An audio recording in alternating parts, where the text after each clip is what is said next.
How do you think, if you were to take a 5-year-old and talk about the intersectionality of masculine identity, how do you think the 5-year-old would respond? I think you would talk to the 5-year-old in ways that the 5-year-old could understand. So you would talk about courtesy, politeness, being equal to others, not being aggressive. Boys will be boys. I mean, we've all heard that. Little boys have heard that. That's not going to fly anymore. Right. The future thinkers, leaders of America are going to be patriarchs. They're not going to be full of toxic masculinity. It's going to be more of a natural masculinity. So we'll have less crime, less violence. Yeah, it'll be a better place to live if little thinkers of tomorrow will be better people. Should we have less? So boys can't be boys, but girls can be girls? Yes, girls can be girls because girls are not the violent ones in our society. I mean, boys grow up to be men and they commit 3 times more violent crime than women. I mean, it's just a fact. So girls are doing it right. Well, the purge of thought crime continues across the major tech platforms. PragerU has quality, thought-provoking videos on a lot of topics, but they generally lean right of center, nothing crazy, basically right of center. So Facebook has been suppressing their videos because it's just too much for them, including this one defending the virtues of masculinity. When you try to make men more like women, you don't get less toxic masculinity, you get more. The devaluation of masculinity won't end well because feminine, passive men don't stop evil. Passive men don't defend, protect, or provide.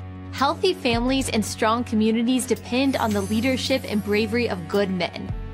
Yet, the current trend is to feminize young men in the hopes of achieving some utopian notion of equality and peace. It's not masculinity that's toxic, it's the lack of it.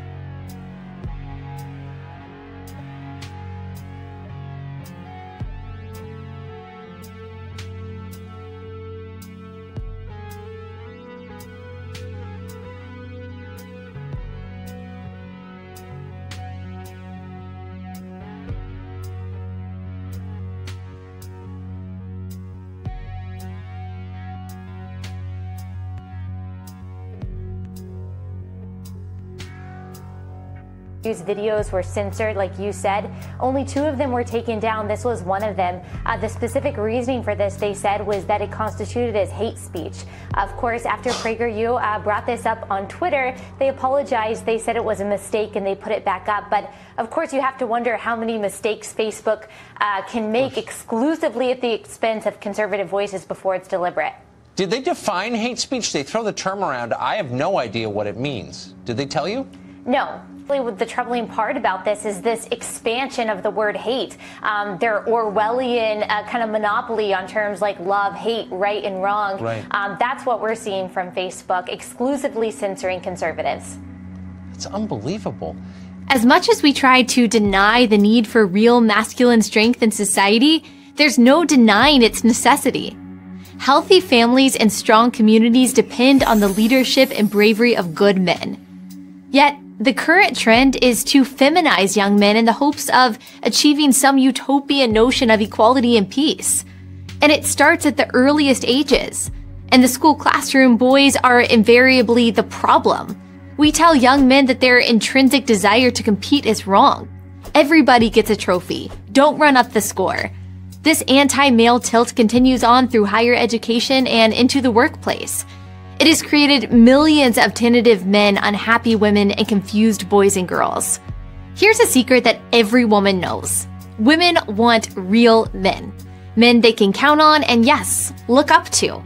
The devaluation of masculinity won't end well because feminine, passive men don't stop evil. Passive men don't defend, protect, or provide. Passive men don't lead. Passive men don't do the things we have always needed men to do for society to thrive. Take away one, and you're left with a man who's either weak or wicked. And in a world of wickedness, weak men are nothing more than enablers of wicked men. Rape, murder, war. They all have 2 things in common. Bad men who do the raping, murdering, and warring, and weak men who won't stop them. We need good men who will. It's not masculinity that's toxic. It's the lack of it. Men seem to be becoming less male fundamentally. measurably. Sperm counts, for example, across the West have plummeted. They're down almost 60% since the early 1970s. Scientists don't know why this is. Testosterone levels in men have also fallen precipitously.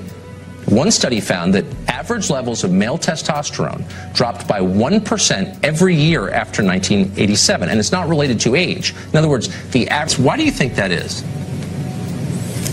I think that that's partly a consequence of directed policy.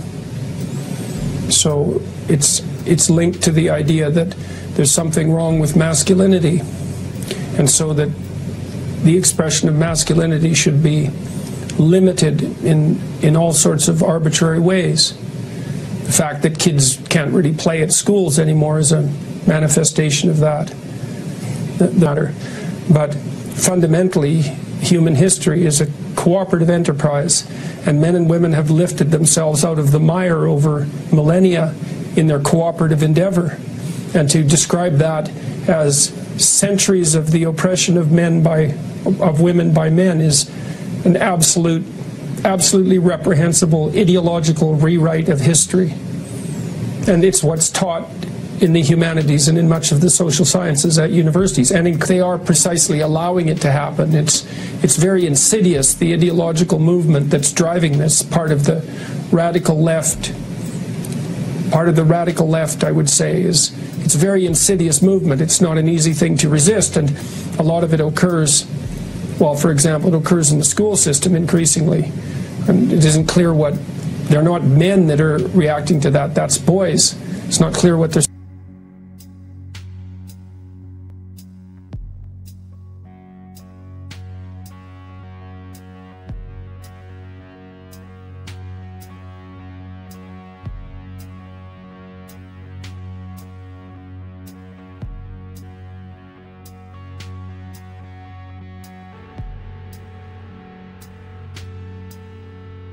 What is wrong with your generation? It's the dating life, actually. The dating life is terrible. Yeah. Because the men are a bunch of cowards and need to pick up women through apps, and they can't approach you guys with like normal men? 100%. So the men are basically a bunch of effeminate little pussies? I've not had a guy walk up to me in so long, I can't even tell you, and I know I'm a good-looking person, so... The first indication in a society of the wrath of abandonment is sexual immorality. Sexual immorality. When a society becomes pornographic, when the general character of a society can be seen to be immoral, this wrath is in effect.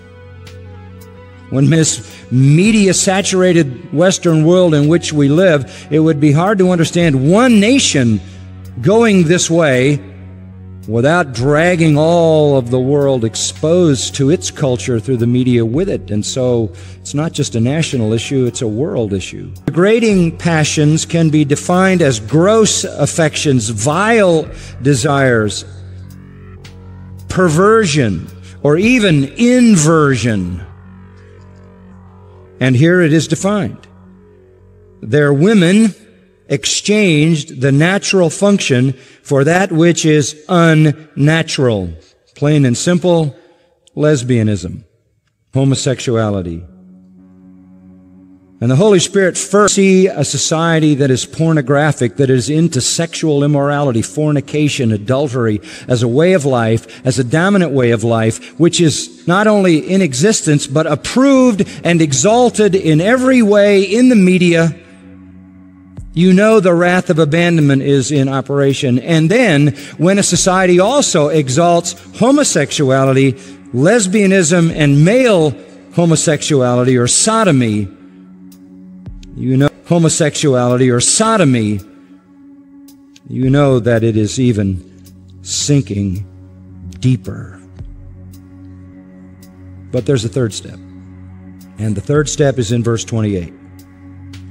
Just as they did not see fit to acknowledge God any longer, here's the third step. God gave them over to a depraved mind.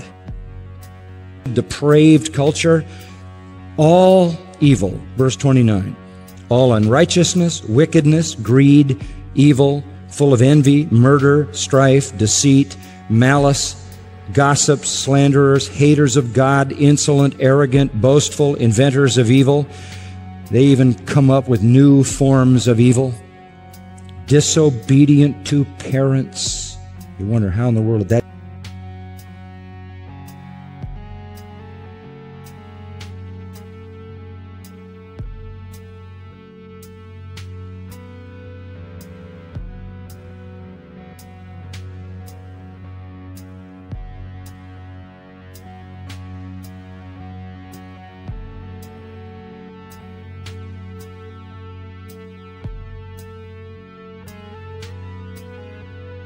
Really simply, what happens to boys when you tell them that masculinity is toxic?